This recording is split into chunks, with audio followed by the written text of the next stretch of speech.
Hey everybody, I'm going to try this video once more. I was having some issues with my camera. I think I got it sorted now.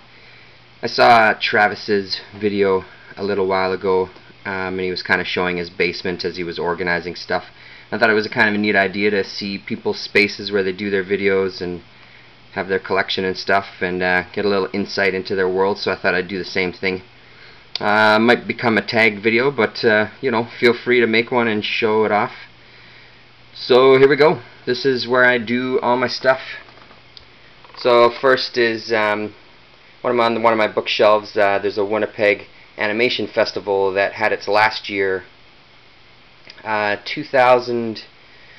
I think it was last year was the final year of it. They weren't making enough money. Some friends of mine organized it, and they were just kind of breaking even. It just wasn't really worth their time. They weren't getting the numbers that they had hoped for. So they called it quits. And as what usually happens in Winnipeg, a lot of like more artist types or filmmakers or people into animation and stuff, they end up going mostly to Montreal, and that's where a group of them moved.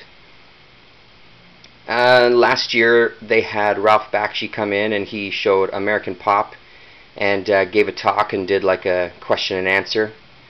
So that was pretty amazing to hear that surly old bastard telling some great stories about the Spider-Man show and just his time in animation and how Hollywood isn't a place for normal people.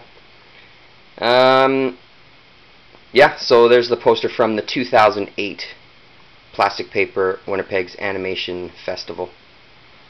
And then show you a little more art.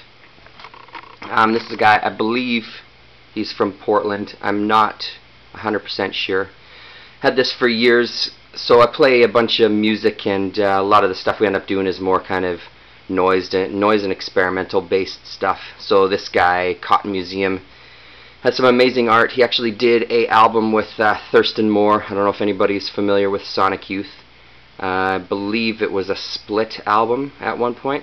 So this one was on the back of this. There's a hub, and where the CD was, and then this was kind of the top label. It was all put into a big bag.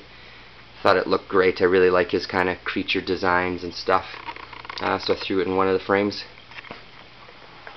And then down here we have some of the boxes of comics, my son's comics, 2 boxes of my brother's stuff, and then my more adult, and down there is more adult and alternative as well.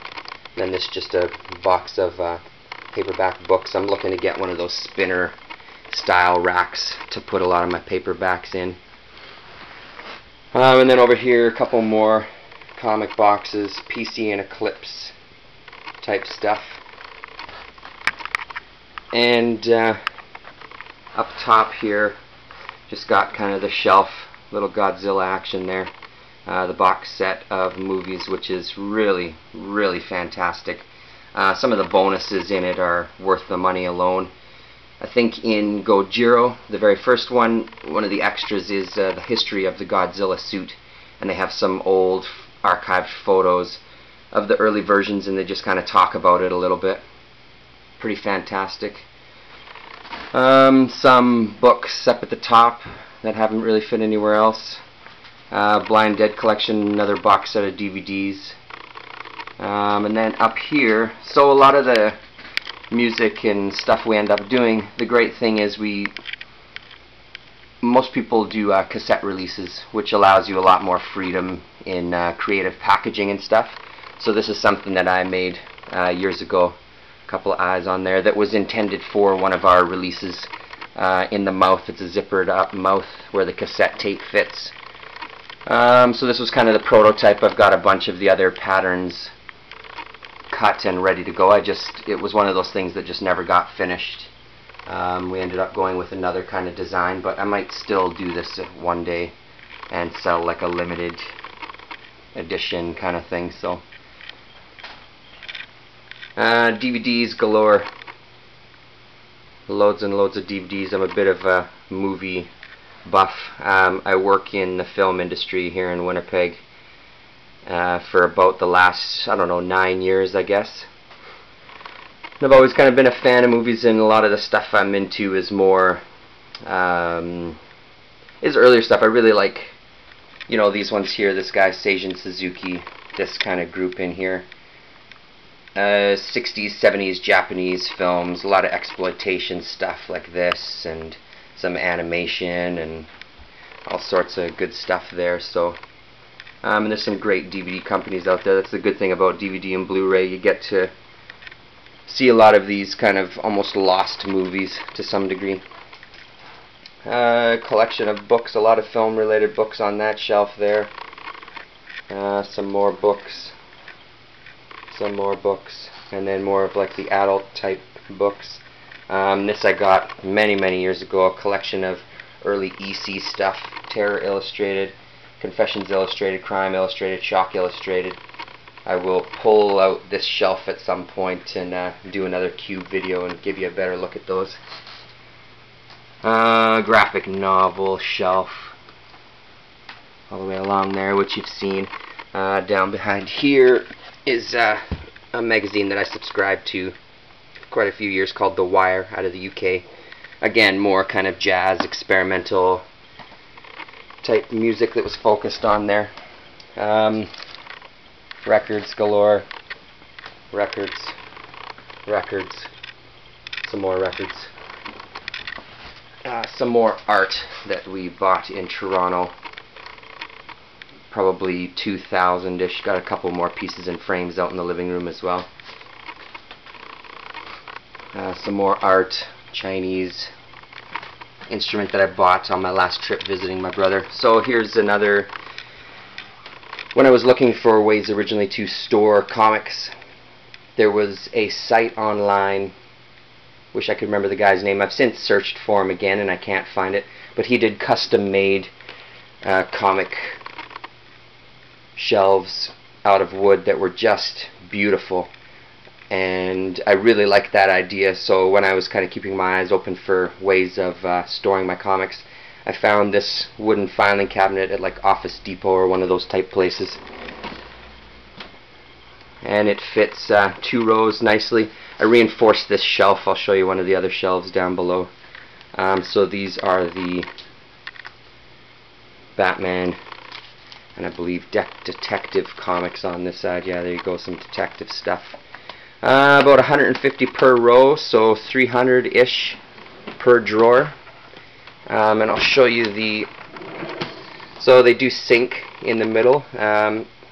Not collapses, but definitely sink. So I need to reinforce the other ones. I've tried a couple of different methods and nothing has worked out so far. So I have another idea that I'm going to work on hopefully in a month, and reinforce all those drawers so everything sits nicely. But I love the piece of furniture itself. It just looks great, and eventually I'd like to buy another one. So at some point, maybe these will stay there, but the other boxes that I had, I can probably put them in another filing cabinet, kind of organize it a little better. And then of course you've seen this one. This is my newest thing I was talking about in a video. Love this method of storing my comics and newer series and stuff. Some supplies up top there and some previews and some extras that I was trying to trade away. One of the other shelves with my son's Hulk Fist and some games and more books. Some more art. My brother got me this from China. Little painting on a piece of silk that looks pretty amazing. More art talk, holy. So I've always kind of been into music, and a lot of the stuff I used to listen to don't as much anymore. More kind of heavier doom stuff. So there was this infamous band Sleep. They recorded an album called Jerusalem when it first was released, and it was one song, 56 minutes long, I believe. It got reissued into a double LP and called by its original title, which was Dope Smoker. Same thing, one song. This version was over 60 minutes. A couple of the guys from the band, once that band broke up, that album kind of broke the band. They couldn't do it anymore. Years and years go by and they start a band called Om. The bass player and the drummer, and the bass player does vocals, and that's just a 2-piece. Incredible stuff, especially their first one, variations on a theme.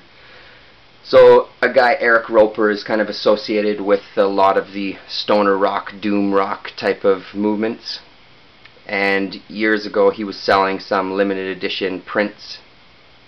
So I picked up this Ohm poster from a show with Unearthly Trance and Hidden Hand at the Knitting Factory in New York, and signed and numbered. And then down here is the recreation of the Dope Smoker. Just waiting to get a new floating frame for it to put that in. Same thing. So that was the album cover for Dope Smoker, the LP version.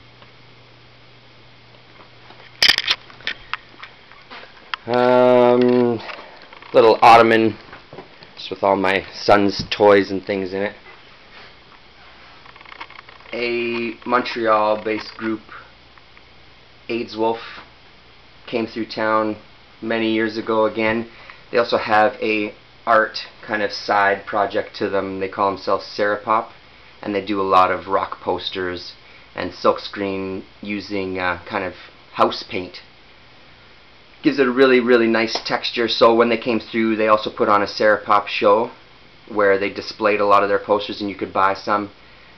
This one I bought mainly for this band there, the Nihilist Spasm Band, who are from London, Ontario. And when I lived in Ontario, a friend of mine, the singer of that band, was his teacher in high school. They're all in their 60s by now, late 60s even.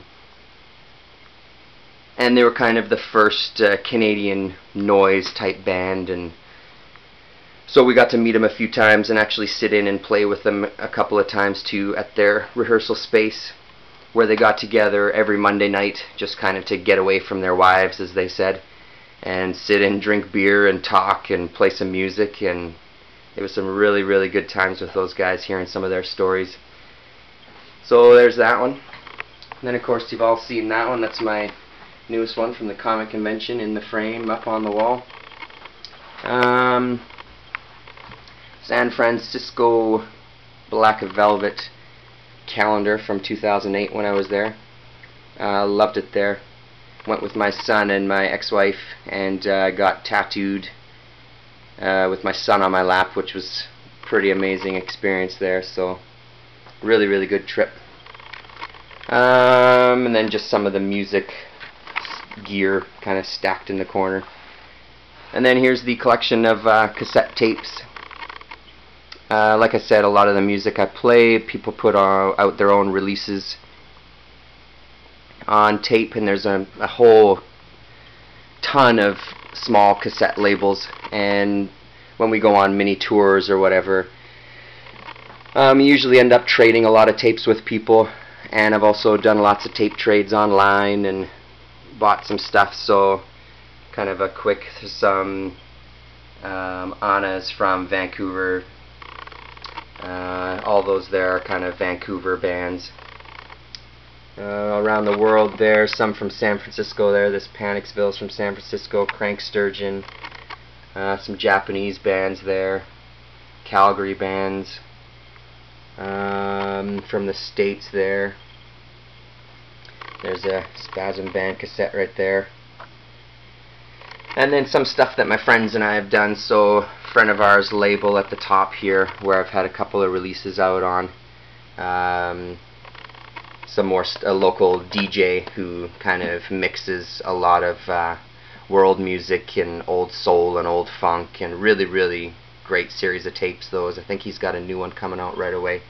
The guy that I play music with, Fletcher, his label is all this stuff here. Like I said, it's a lot of fun. I mean, you can kind of have a field day with making stuff. So here's a tape I did for us. We're also called Crack. A little spray painted logo. Painted the case white.